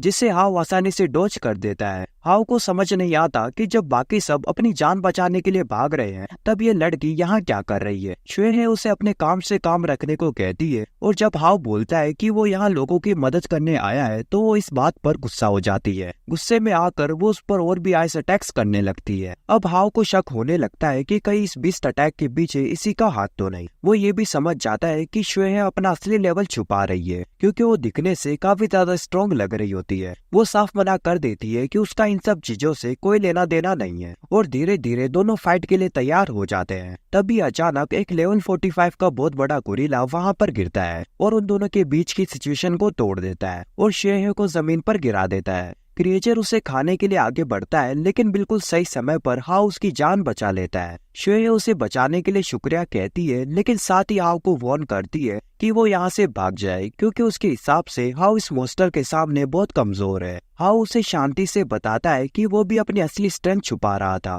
और फिर उसे एक रिकवरी पोशन दे देता है ताकि उसकी एनर्जी वापस आ सके। मॉन्स्टर के पहले ही अटैक से हाउ समझ जाता है कि इस क्रिएचर को हराने में उसे श्वेय के साथ मिलकर फाइट करनी पड़ेगी। गोरिल्ला इस बात से बहुत बुरी तरह गुस्सा हो जाता है कि सिर्फ इंसान होते हुए भी ये दोनों उसके सामने खड़े होने की हिम्मत कर रहे हैं। इसी के साथ एक भयंकर लड़ाई शुरू हो जाती है। दोनों मिलकर काफी अच्छी टीम बन जाते हैं। शुई अपनी स्पीड और स्किल्स का यूज करके ऐसी फाइट कर रही होती है जिससे हाउ को डीमन के पीछे से अटैक लैंड करने का चांस मिल जाता है और क्रिएचर की हेल्थ काफी हद तक कम हो जाती है। शुई एक अच्छी फाइटर होती है जो बहुत ही ज्यादा लाइट, फास्ट और होशियार भी होती है। सच कहा जाए तो जैसे ही गोरिल्ला फाइट को सीरियसली लेना शुरू करता है तब भी वो दोनों उस पे बुरी तरह हावी पड़ रहे होते हैं। एक समय पर गोरिल्ला हाउ को पकड़ लेता है और उसे जमीन पर बिल्कुल हल्क की तरह पटकने लगता है, पर हाउ खुद को फ्री कर लेता है और मॉन्स्टर के चेहरे पर एक बहुत ही गंदा और गहरा घाव दे देता है। मॉन्स्टर सिर्फ अकेला ही मरने वाला नहीं था, इसलिए वो अपनी बची हुई हेल्थ को एक सेल्फ डिस्ट्रक्ट क्रिस्टल में बदल लेता है, जिससे वो उन दोनों को साथ में उड़ा देने के लिए तैयार होता है। शुई तुरंत हाउ को वार्न करती है कि इससे बहुत बड़ा एक्सप्लोजन होने वाला है और उन्हें जितना हो सके दूर भाग जाना चाहिए, लेकिन हाउ भागने वालों में से नहीं होता, बल्कि वो क्रिएचर के और भी पास चला जाता है। हाउ उसके साथ एक एपिक क्लोज रेंज फाइट में व्यस्त हो जाता है। शोएई भी पीछे नहीं रहती, वो मदद के लिए एक बहुत बड़ा आइसिकल शूट करती है जिससे मॉन्स्टर को मजबूरन ब्लॉक करना पड़ता है। हाउ इस परफेक्ट मौके का फायदा उठाते हुए बिना कोई चांस गवाए एक क्लीन और पावरफुल स्लैश से उसे 2 टुकड़ों में काट देता है। उस बीस्ट को यकीन ही नहीं होता कि वो सिर्फ इंसानों के हाथों मारा गया और अपनी आखिरी सांस में वो कसम खाता है कि उनका मास्टर इसका बदला जरूर लेगा। फाइट के बाद हाउ थकान के मारे जमीन पर गिर जाता है और सिस्टम उसे 5000 एक्सपीरियंस पॉइंट्स मिलने की नोटिफिकेशन देता है। शोएई आगे बढ़कर उसे उठने में मदद करती है। हाउ उसकी हेल्प को मानता है कि क्रिएचर को हराने में उसका रोल काफी जरूरी था। आखिर में हाउ सुझाव देता है कि दोनों को सेफ जगह की तरफ चलना चाहिए, लेकिन शोएई बताती है कि उसे किसी प्रोटेक्शन या शेल्टर की जरूरत नहीं है। शोएई अफसोस जाहिर करती है कि काश वो हाउ से पहले मिल पाती। इतना कहकर वो बस ये उम्मीद करती है कि शायद दोबारा उनकी मुलाकात हो और फिर अचानक वहाँ से गायब हो जाती है। इस बीच हाउ का एआई रोबोट वहाँ आ जाता है और इंजीनियरिंग के काम आने वाले कई सारे आइटम्स कलेक्ट करने लगता है। हाउ थोड़ा सोचता है कि क्या ये सब अपने पास रखना सही रहेगा या नहीं, इसलिए वो डिसाइड करता है कि वो ये सारी चीजें प्रिंसिपल के लिए संभाल कर रखेगा। जब वो कीमती ट्रेजर इकट्ठा कर रहा होता है तभी एक अलर्ट आता है जो बताता है कि एक हाई लेवल मॉन्स्टर आ रहा है। हाउ तुरंत अपनी आई ऑफ ट्रुथ एबिलिटी एक्टिवेट करके क्रिएचर का लेवल चेक करता है। जैसे ही वो लेवल देखता है वो शॉक हो जाता है क्योंकि वो मॉन्स्टर लेवल 55 का होता है। तब तक वो क्रिएचर ऑलरेडी वॉल्ट तक पहुंच चुका होता है जहाँ बाकी बचे हुए स्टूडेंट्स छुपे होते हैं और वो हैवी स्टील डोर को तोड़ने के लिए लगातार मार रहा होता है। वॉल्ट के अंदर फेंग और प्रिंसिपल खड़े होते हैं जो कि दोनों अपनी जान की परवाह किए बिना फाइट के लिए तैयार थे। फिर भी उनके दिल में यही उम्मीद होती है कि हाउ समय पर उन्हें बचा लेगा। जैसे ही बीस्ट हैवी स्टील डोर तोड़कर अंदर घुसने के लिए अटैक करता है उसी पर हाउ वहां आ जाता है और उस डेडली स्ट्राइक को ब्लॉक कर लेता है। प्रिंसिपल अपनी आंखों पर विश्वास ही नहीं कर पाता जब वो देखता है कि सामने वाला मॉन्स्टर लेवल 55 का है। क्रिएचर भी जैसे हाउ को देखकर रुक सा जाता है क्योंकि उसे उसके अंदर से एक जानी पहचानी एनर्जी महसूस होती है, बिल्कुल उस औरत जैसे जिससे वो पास में लड़ चुका था। ये शायद वही मॉन्स्टर होता है जिसे कभी हाउ की माँ ने हराने की कोशिश की थी। लड़ाई तब शुरू होती है जब हाउ पूरी ताकत लगाकर उस क्रिएचर को पीछे धकेल देता है, लेकिन मॉन्स्टर साफ साफ इंसानों को सीरियसली नहीं ले रहा होता। हाउ समझ जाता है कि इस फाइट में उसे अपना सब कुछ लगाना पड़ेगा। वो तेजी से आगे बढ़ता है और एक फ्लेम ब्लेड अटैक यूज करता है जो इतना पावरफुल होता है कि मॉन्स्टर का एक हाथ ही काट देता है। बीस्ट भी तुरंत पलटवार करने की कोशिश करता है लेकिन हाउ सही समय पर उसे टाल लेता है। फिर भी उसके हाथ पर एक हल्का सा स्लैश लग जाता है जो इस बात का सिग्नल होता है कि यह फाइट आसान नहीं होने वाली। इस दौरान टियन अपने मास्टर को हील करने के लिए आगे बढ़ती है जबकि फेंग भी हाउ की मदद के लिए शामिल होता है, लेकिन दोनों मिलकर भी ज्यादा कुछ नहीं कर पाते क्योंकि वो जोर से पीछे धकेल दिए जाते हैं। यह देखकर क्रिएचर एक कंट्रोल स्पेल एक्टिवेट करता है जो सीधा हाउ के साथियों पर लगता है और उनके बॉडीज का पूरा कंट्रोल उस मॉन्स्टर के हाथ में चला जाता है।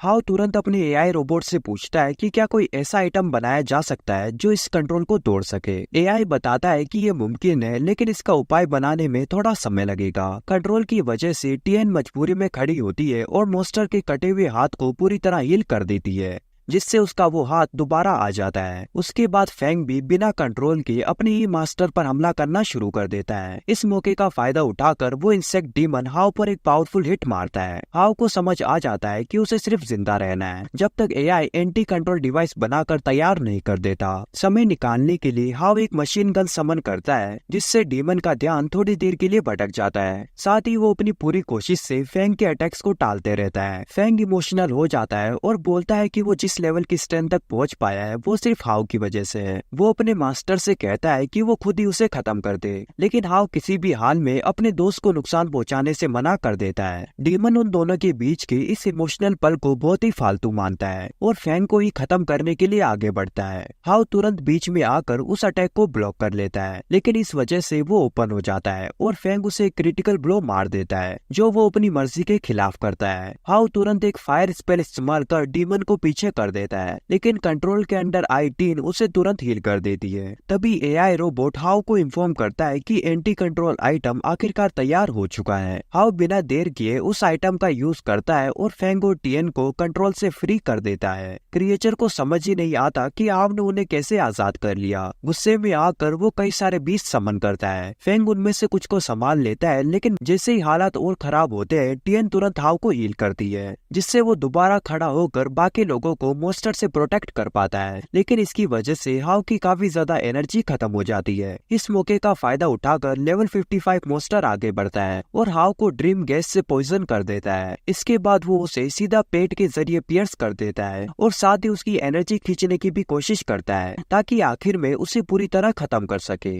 क्रिएचर एक बैरियर बना देता है जिससे कोई और बीच में दखल ना दे पाए। इसी दौरान हाउ एक सपने में चला जाता है जो उसे बिल्कुल असली लगता है। जब उसकी आँख खुलती है तो वो खुद को उस वक्त में पाता है जब उसकी माँ जिंदा होती है। हाउ ये मान लेता है कि अब तक जो कुछ भी हुआ था वो सब बस एक बुरा सपना था। अपनी माँ को जिंदा देखकर हाउ खुशी से भर जाता है और आंसुओं के साथ उसे जोर से गले लगा लेता है, लेकिन कुछ ही पल बाद उसे महसूस होता है कि कुछ ठीक नहीं है क्योंकि उसकी माँ का बर्ताव थोड़ा अजीब लग रहा होता है। इस पॉइंट पर हाउ समझ जाता है कि यह सब बस एक इल्यूजन है। अपनी विल पावर और क्लैरिटी का यूज करके वो इस झूठे सपने को तोड़ देता है और होश में वापस आ जाता है। इस अचीवमेंट के साथ ही सिस्टम रिएक्ट करता है और क्रिम्सन फ्लेम एम्परर की मैक्स आउट फुल पावर को अनलॉक कर देता है। हाउ एक पावरफुल ट्रांसफॉर्मेशन से गुजरता है और उसके बाद सीधा मॉन्स्टर पर जवाबी हमला करता है। वो क्रिएचर को इतना जोर से पीछे उड़ा देता है कि साफ पता चल जाता है कि अब पावर के बीच बहुत ज्यादा अंतर आ चुका है। मॉन्स्टर के पास बिल्कुल भी चांस नहीं होता। हम देखते हैं कि हाउ फिर से उसी हाथ को चीरकर अलग कर देता है जो उसने पहले भी काटा था। मरता हुआ क्रिएचर हाउ को बताता है कि उसे पूरी तरह खत्म नहीं किया जा सकता क्योंकि जब तक वो एक अंडा छोड़ देता है तब तक वो बार बार दोबारा जिंदा होता रहेगा। मरता हुआ क्रिएचर हाउ से वादा करता है कि वो वापस आएगा और उन सबको खत्म करेगा क्योंकि उन सबके चेहरे उसने अपनी मेमोरी में छाप लिए हैं। लेकिन हाउ उसकी बकवास पर बिल्कुल भी ध्यान नहीं देता। वो शांत दिमाग से एक नया फ्लेम अटैक तैयार करता है और उसे यूज करके उस इंसेक्ट को बुरी तरह से जलाकर उसका सफाया कर देता है। इस मॉन्स्टर को खत्म करने के बाद हाउ को काफी सारे अचीवमेंट्स मिलते हैं जिनमें से सबसे बड़ा रिवॉर्ड होता है 2 लाख एक्सपीरियंस पॉइंट्स। अब जब सब कुछ शांत हो चुका होता है तो जो स्टूडेंट्स पहले हाउ के बारे में बुरा भला बोल रहे थे वो अपनी आंखों से देख लेते हैं कि वो असल में किस लेवल का मॉन्स्टर है। वो सब अपनी बातें वापस लेते हैं और हाउ से माफी मांगते हैं। साथ ही वो सब उसे एक बार फिर से उनकी जान बचाने के लिए शुक्रिया करते हैं। लेकिन हाउ ज्यादा देर तक इस मूवमेंट को सेलिब्रेट नहीं कर पाता। तभी उसके पास उसकी बहन का एक डिस्टर्बिंग वॉइस कॉल आता है जिसमें वो उसे बताती है कि मॉन्स्टर्स उन पर अटैक कर रहे हैं। इससे पहले कि हाउ और जानकारी ले पाता कॉल अचानक कट हो जाता है। इस वक्त दूसरी तरफ हम यूनफे को देखते हैं जो कि अपने फादर और नाना के साथ एस्केप कर चुकी होती है। उनके साथ एक बहुत बड़ी भीड़ होती है जो सब मिलकर एक सुरक्षित जगह की तरफ जा रहे होते हैं। तभी दूर से मॉन्स्टर बीस्ट का एक बहुत बड़ा झुंड उनकी तरफ बढ़ता हुआ दिखाई देता है। जल्दबाजी के चलते भीड़ में से एक आदमी यूनफे से टकरा जाता है जिससे उसके फादर जमीन पर गिर जाते हैं। यूनफे तुरंत उन्हें उठाती है लेकिन उसी पल उसके सामने एक लेवल 30 का मॉन्स्टर आ जाता है। यूनफे को पता होता है कि वो इस क्रिएचर के सामने बिल्कुल भी चांस नहीं रखती, फिर भी वो हिम्मत करके अपना मैजिकल बो और एरो समन करती है ताकि उसे थोड़ी देर रोक सके और नाना उसके फादर को सेफ रख सके। लेकिन यूनफे के तीर उस मॉन्स्टर पर बिल्कुल भी असर नहीं करते और ये देखकर सिचुएशन और भी ज्यादा खतरनाक हो जाती है। मॉन्स्टर यूनफे को खत्म करने के लिए सीधा उसकी तरफ बढ़ता है। ये देखकर उसके फादर आगे बढ़कर हमला अपने ऊपर लेने की कोशिश करते हैं लेकिन दोनों की जान बच जाती है जब नाना अचानक ट्रांसफॉर्म होकर एक रॉकेट फायर करती है जो उस क्रिएचर को वहीं रोक देता है। हालांकि मॉन्स्टर अभी तक खत्म नहीं होता। उसे लगता है कि ये फाइट काफी इजी होने वाली है क्योंकि उसकी नजर में नाना सिर्फ एक लो लेवल मैक होती है। लेकिन नाना हवा में उड़ती है और अगले ही पल उस मॉन्स्टर को पूरी तरह तबाह कर देती है। जैसे ही क्रिएचर गिरता है सिस्टम नाना को अलर्ट देता है कि डीमन को डिफीट करने के बाद उसका लेवल अप हो गया है। नाना खुश हो जाती है क्योंकि लेवल अप होने का मतलब होता है कि अब उसे इस बॉडी पर और ज्यादा कंट्रोल मिलने वाला था। दूर से और भी क्रिएचर्स उसकी तरफ बढ़ते हुए दिखाई देते हैं और नाना उन सबसे लड़ने के आइडिया से एक्साइट हो जाती है। सीन वापस हाउ पर आता है जो उस जगह पहुंच चुका होता है जहां उसे लगता है कि उसकी फैमिली हो सकती है, लेकिन वहां उसे कोई नहीं मिलता। ढूंढते हुए उसकी नजर एक सिक्योरिटी टीम की लेडी पर पड़ती है जो 2 मॉन्स्टर्स के अटैक में फंसी होती है। हाउ थोड़ी दूर से ये सब देखता है और उसे लगता है कि वो लड़की कहीं देखी हुई सी है, लेकिन उसे याद नहीं आता कि कहाँ। फिर भी हाउ आगे बढ़कर उसे बचा लेता है। लड़की अपना नाम क्विनलू बताती है। हाउ उससे कहता है कि वो उसके साथ चले ताकि दोनों मिलकर उसकी फैमिली को ढूंढ सके।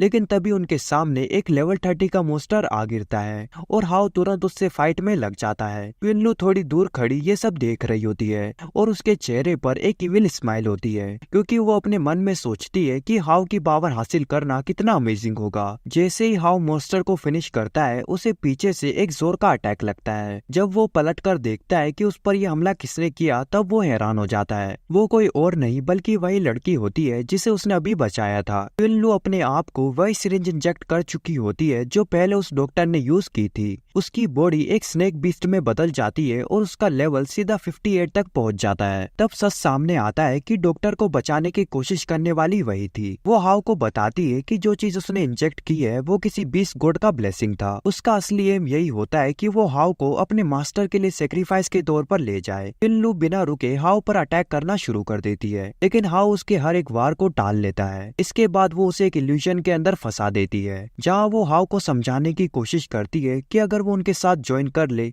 तो वो और भी ज्यादा पावरफुल बन सकता है। लेकिन हाउ उसकी बातों से बिल्कुल भी बहकता नहीं। वो अपनी आई ऑफ ट्रूथ एबिलिटी का यूज करता है और उस इल्यूजन को तोड़कर बाहर निकल आता है। लगातार फाइट्स की वजह से हाउ की एनर्जी बहुत तेजी से जा रही होती है। क्विनलू को इस बात से कोई परेशानी नहीं होती, क्योंकि वो आराम से टाइम पास करना चाहती थी, जब तक हाउ इतना थक ना जाए कि वो फाइट ही ना कर सके। आखिर हाउ के पास और कोई ऑप्शन नहीं बचता और वो सिस्टम से रिक्वेस्ट करता है कि उसका अल्टीमेट फॉर्म एक्टिवेट कर दिया जाए। सिस्टम उसे वार्न करता है कि उसकी फिजिकल कंडीशन इतनी कमजोर है कि वो इस फॉर्म में ज्यादा देर तक रह ही नहीं पाएगा, लेकिन हाउ इसे इग्नोर करता है और फिर भी अपनी अल्टीमेट फॉर्म एक्टिवेट कर देता है। हाउ की इस जिद को देखकर क्विनलू फैसला करती है कि अब उसे सीधा खत्म कर देना ही बेहतर होगा। हाउ पूरी कोशिश करता है कि टाइम लिमिट के अंदर ही हमला करने के लिए कोई ओपनिंग ढूंढ सके, लेकिन परेशानी ये होती है कि मॉन्स्टर का डिफेंस और अटैक दोनों ही बहुत ज्यादा हाई होते हैं। मजबूरी में हाउ अपने एआई से पूछता है कि क्या वो इस क्रिएचर की कोई कमजोरी बता सकता है। एआई थोड़ी देर एनालाइज करने के बाद बताता है कि एक ही मुमकिन तरीका है कि हाउ को उन बहुत जहरीले स्नेक्स को जो क्विनलू की बॉडी से निकल रहे होते हैं, उन्हें एक दूसरे को बाइट करवाना पड़ेगा। हाउ उसके मारने वाले इरादे का फायदा उठाता है और अपनी चाल को इस तरह एडजस्ट करता है कि वो जहरीले सांप खुद ही उन्हें बाइट कर ले। पॉइजन तुरंत असर दिखाता है और उसके अंदर का मॉन्स्टर हिस्सा एक ही पल में मर जाता है, लेकिन उसकी इंसानी साइड कुछ पल तक जिंदा रहती है। क्विनलू आंसुओं में टूट जाती है और पूछती है कि क्या सिर्फ ताकतवर बनने की चाह रखना इतनी बड़ी गलती थी। हाउ उसे शांत आवाज में जवाब देता है कि स्ट्रॉन्ग बनना गलत नहीं होता, जब तक कोई अपनी इज्जत, अपना वजूद और अपनी सच्चाई पावर के लिए ना बेच दे। क्विनलू दर्द के साथ कहती है कि काश ये डीमंस की आपदा कभी हुई ना होती, तो शायद वो एक नॉर्मल जिंदगी जी रही होती, शादीशुदा बच्चों के साथ, ना कि एक ऐसी सोल्जर जो सिर्फ पावर के पीछे भाग रही थी। ये कहकर वो जमीन पर गिर जाती है और उसकी सांस टूट जाती है। इसी दौरान एआई रोबोट हाउ को इन्फॉर्म करता है कि उसे उसकी फैमिली के बारे में न्यूज मिल चुकी है और सब लोग सेफली शेल्टर तक पहुंच चुके हैं। यह सुनकर हाउ को बड़ी राहत मिलती है। साथ ही सिस्टम ये भी बताता है कि फिलहाल सारे पोर्टल्स बंद हो चुके हैं और अब अगले कुछ समय तक कोई नया खतरा आने वाला नहीं है। इन सब के बाद हाउ अपने दिल में कसम खाता है कि वो हमेशा फाइट करेगा और खुद को और भी ज्यादा स्ट्रॉन्ग बनाता रहेगा, ताकि उन सब लोगों को प्रोटेक्ट कर सके जिनसे वो सच में प्यार करता है। आई होप कि आपको ये वीडियो बहुत ज्यादा पसंद आई होगी, क्योंकि मैंने इसे बनाने में जितने एफर्ट्स हो सकते थे अपनी तरफ से डाल दिए हैं। इसलिए प्लीज चैनल को सब्सक्राइब करके इस वीडियो को एक लाइक कर देना और हाँ, कमेंट में बताना कि ये एनीमे आपको कैसा लगा, क्योंकि ये एक ऐसा एनीमे है जिसे शायद अभी तक किसी ने नहीं किया होगा। तो इसके नेक्स्ट पार्ट के लिए हम 70 कमेंट्स का एम रखते हैं, इसलिए चैनल को सब्सक्राइब और वीडियो पे कमेंट किए बिना मत जाना। और हाँ, वीडियो को हाइप कर देना ताकि ये वीडियो और ज्यादा व्यूज गेन कर सके और मैं जल्द ही ऐसी अमेजिंग एनिमेस को रिकैप कर सकूं।